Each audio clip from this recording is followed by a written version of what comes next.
নমস্কার, আপনাদের আরও একবার স্বাগতম জানাই আমার জীবন ইউটিউব চ্যানেলটিতে। তো আজকে বর্ষার তো দেখা পাওয়া গেল ঠিকই, কিন্তু দুপুরের পর থেকে কারেন্ট নেই। তো সেই জন্য বর্ষায় মাঠের একটু রূপ আপনাদের সঙ্গে শেয়ার করবো বলে আমি আর আমার একটা বন্ধু, আমাদের রাহুলদা, দুজন মিলে এলাম এখন মাঠের ধারে। তো চলুন আপনাদেরকে সেই জিনিসটা দেখানো যাবে, আশা করি আপনাদের খুবই পছন্দ হবে। চলো রাহুলদা। তো এই আমরা মাঠে যাচ্ছি এখন, চারিদিকে জল থই থই করছে। এই শামুক না কি গো এটা?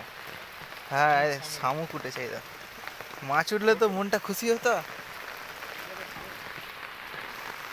চারিদিকে জল থই থই করছে একদম।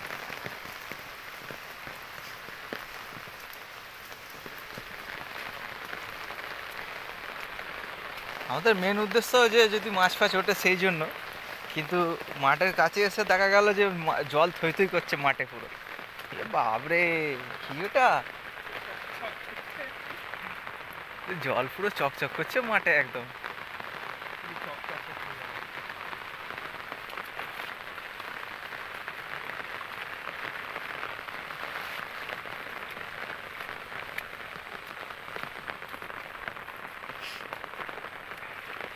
আসলে আমরা মোটামুটি 8-10 বছর আগে, আমরা যখন একটু ছোটো ছিলাম, এই বর্ষাকালে জাল ফাল পাতলে মাছ খাওয়ার অভাব থাকতো না।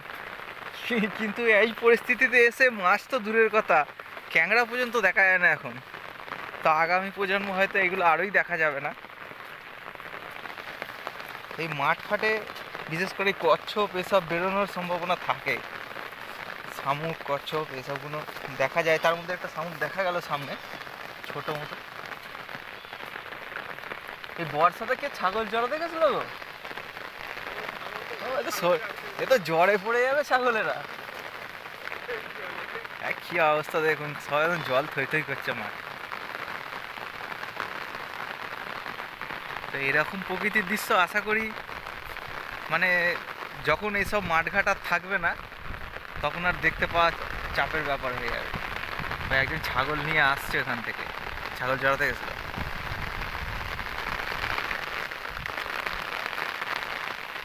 কারেন্ট নেই, দুপুরের পর থেকে কারেন্ট চলে গেল, আর কোনো আসার নামই নেই। সেই জন্য আমাদের ছেলেটা এলো, রাহুলদা, চলো যাই, যদি মাঠে ফাটে মাছ ফাছ ধরছে শুনলাম, জাল পেতেছে। তো এই মাঠের দিকে এসে দেখি এই অবস্থা,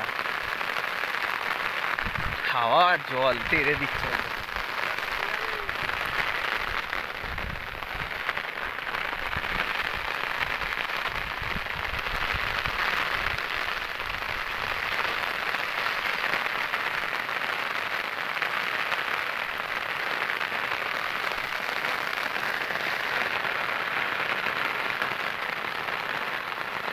পুরো জল থই থই করছে চারিদিকে।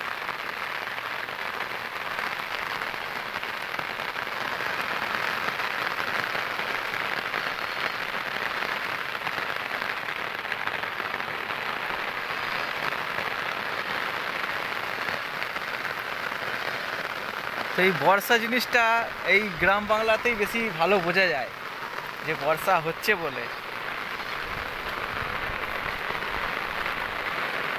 এসব শহরের দিকে এতটা জিনিস বোঝা যায় না, আর দেখাও যায় না, বলে লাভ নেই।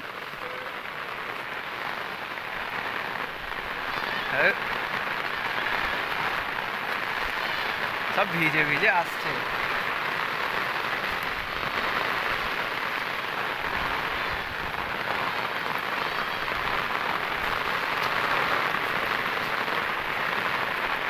তবে যাই হোক, এই বর্ষাতে গাছপালাগুলো বাঁচে আর কি, মানে হাঁপ ছেড়ে বাঁচে। শুধু গাছপালা বলে না, সবাই, কিন্তু বেশি মজা গাছপালাদেরই হয়। তো সবুজই সবুজ হয়ে গেছে গাছপালা একদম।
কি জলের প্রেসার এটা?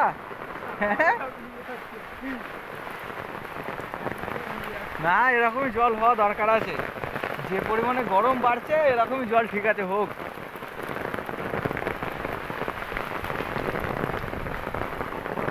তো এটাই সেই রাস্তা যেটা আমাদের এর আগেও আপনাদের সাথে শেয়ার করেছিলাম। যার জোরে জল এসে গেল আর ওইদিকে বেশি যাওয়া হলো না, জলটা থামলে আবার পরে যাওয়া হবে। ছাতা উড়িয়ে নেবে মনে হচ্ছে।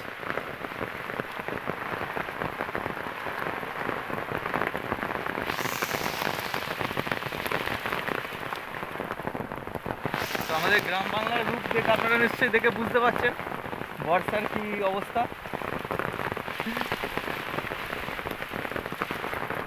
এই জিনিসটাকে হয়তো আরও কিছু বছর বাদ ভালোভাবে দেখা যাবে না, আর এত ভালোভাবে অনুভব করা যাবে না। তবে একটা কথা মনে পড়ে গেল, সেই লেবু দিয়ে ফুটবল খেলা, সেই ছোটোবেলা গায়েব হয়ে গেল, আর এলোই না কোনোদিনও। এখন সবাই মোবাইলে ফুটবল খেলে। এই বর্ষাতে আমরা লেবু দিয়ে ফুটবল খেলতাম সেই ছোটোবেলায়, সেই সব স্মৃতিও আস্তে আস্তে সব ইতিহাস হয়ে রয়ে যাবে, আর ভাবনাতেই বেঁচে থাকবে, ভাবনার মধ্যেই বেঁচে থাকবে, বাস্তবে আর পরিণত হবে না। যাই হোক, আপনাদের সাথে এই ছোট্ট জিনিসটা শেয়ার করতে পেরে আমার ভালো লাগলো। তো আবার পরে যখন ওই মাছ ধরা দেখতে যাবো তখন আপনাদের সাথে আরেকটু শেয়ার করবো, ঠিক আছে? তো চলুন, সবাই ভালো থাকবেন এই বর্ষাতে।